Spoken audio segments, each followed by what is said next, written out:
All right, install video showing you how to put rock sliders on your DMAX. So we're gonna be doing the passenger side here, which is the harder side because it's got the fuel tank on it, but you've got the rock slider and the brackets.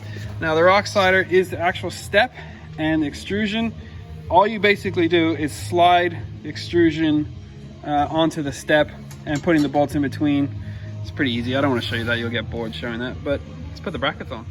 So the bracket fits around the chassis. Chassis goes in there. Got a little shim plate which goes on inside as well, just to make it a little bit tighter. And you put the bolt and flange that through.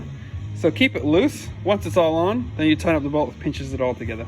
So for the back bracket, to get the bolt in, you do have to lower the tank. So we'll take the strap off. So there's bolt there, and on either side on the front. And using a jack, just lower it down so you can get your hand behind it.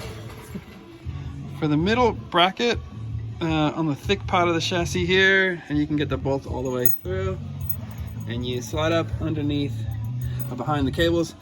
You will push it all the way up to do it the bolts, and make sure your shim is right in the middle. All right, for fitting the front mount, that's the front mount.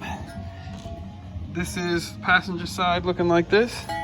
So what you want to do is undo that bolt, because we're going to reuse that, and then as the bracket sits up here, we're going to put our little lollipop through there, and that's what's gonna hold on. So it's gonna be like that. Get easiest to show you on, and then you can see how. So for the front bracket, we put our little lollipop through there for that bolt. We loosen this off so we can get a nut behind for that bolt. That's a 12 mil. Those are 16s or 17, depending on where we get the bolts from. And then another lollipop plate through there to that one. So what you do is you leave all of them loose, and this one, you push the bracket up as high as it can go, then you tighten that one, then you tighten the rest.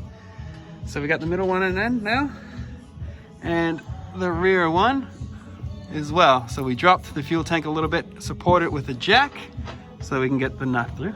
Now we're gonna lift the extrusion. So make sure for the front bracket, you push it all the way out on the slots as far as it can go, and then lift it up. It might help to put a jack underneath and jack that up, and then tighten this bolt as hard as you can, and then tighten all those there.